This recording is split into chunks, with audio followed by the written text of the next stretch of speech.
Assalamualaikum warahmatullahi wabarakatuh. Halo anak-anak semua. Hari ini kita akan belajar tema 7, subtema 2, pembelajaran ke-6 dengan muatan IPS, SBDP, dan Bahasa Indonesia. Sebelum mulai belajar, kita berdoa terlebih dahulu ya. Berdoa dimulai.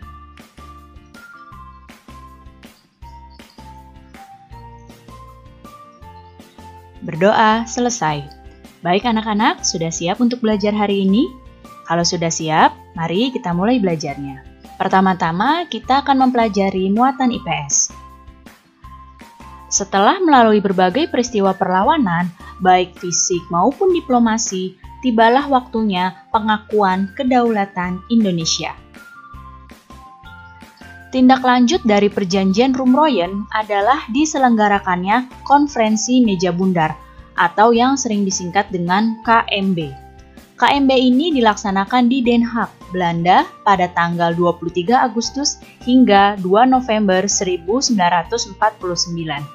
Hasil KMB juga mengembalikan wilayah-wilayah Indonesia menjadi satu kesatuan, kecuali Irian Barat. Nah, ini adalah gambar ketika peristiwa Konferensi Meja Bundar berlangsung. Jadi, suasana ketika KMB adalah seperti ini. Dan ini dilaksanakannya di Den Haag, Belanda. Masing-masing dari pihak Indonesia dan dari pihak Belanda memiliki wakil untuk penandatanganannya. Jadi, wakil dari Indonesia yang menandatangani pengakuan kedaulatan adalah Muhammad Hatta. Serta wakil dari Belanda yang menandatangani pengakuan kedaulatan Indonesia adalah Ratu Juliana.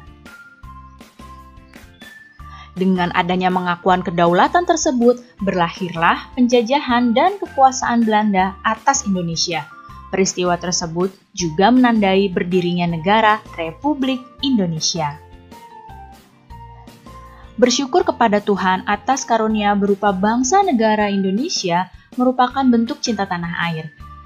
Rasa syukur harus terus kita wujudkan dalam bentuk yang nyata oleh siapapun, kapanpun, dan dimanapun kita berada. Sekarang kita akan memasuki muatan SBDP.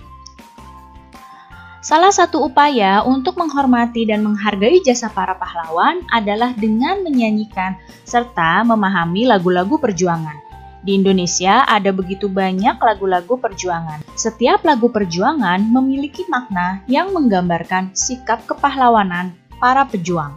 Nah, salah satu lagu perjuangan adalah lagu syukur. Nah, cobalah kalian nyanyikan ya lagu syukur ini, tentu kalian sudah bisa.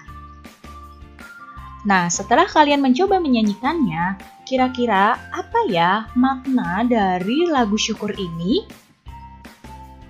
Ya, makna dari lagu syukur ini adalah menceritakan perjuangan para pahlawan yang dengan gagah, berani, dan juga gigih mengusir penjajah dari Indonesia. Oleh karena itu, sebagai generasi penerus bangsa, kita harus bersyukur dan mengenang jasa para pahlawan. Serta kita harus mengisi kemerdekaan dengan hal-hal yang baik yang dapat memajukan Indonesia. Nah, sekarang Ibu ingin bertanya, masih ingatkah kamu cara menentukan informasi penting dari teks narasi sejarah? Sekarang kita akan mempelajari muatan bahasa Indonesia. Untuk menemukan informasi penting dari teks narasi sejarah, kamu dapat mengelompokkan informasi menggunakan kata tanya dalam bentuk peta pikiran. Kata tanya yang bisa kalian gunakan ada apa, siapa, mengapa, bagaimana, kemudian berapa, kapan, dan juga di mana. Nah, berikut ini kata tanya untuk mendapatkan informasi pada teks narasi. Ada kata tanya apa yang digunakan untuk menanyakan nama atau jenis peristiwa yang terjadi dalam teks tersebut.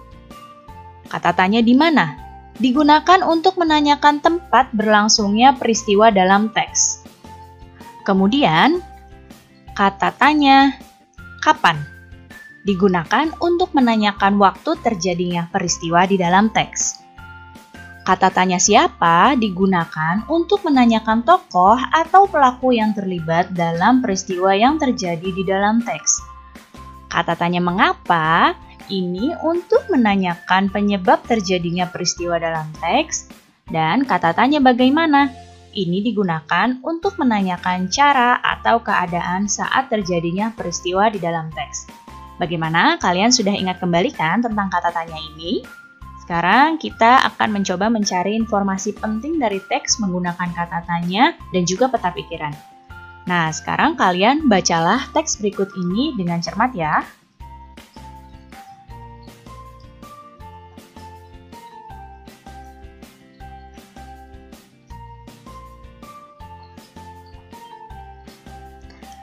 Setelah kalian baca, sekarang kita akan menemukan informasi pentingnya.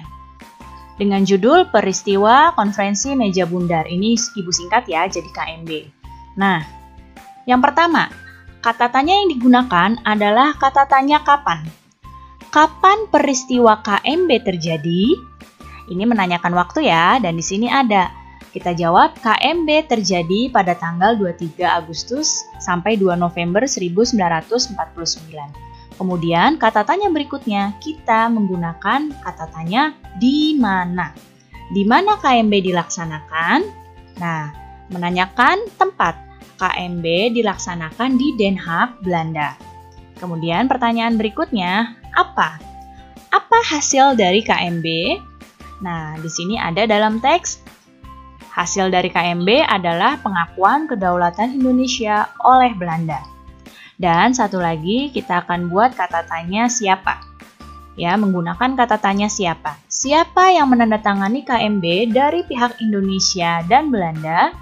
Nah, di sini jawabannya yang menandatangani dari Indonesia adalah Muhammad Hatta dan dari Belanda adalah Ratu Juliana.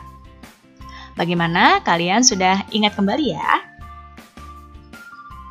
Baik anak-anak, cukup sekian ya penjelasan Ibu kali ini. Mudah-mudahan kalian paham dan mengerti. Terima kasih anak-anak semua, sampai jumpa lagi. Wassalamualaikum warahmatullahi wabarakatuh.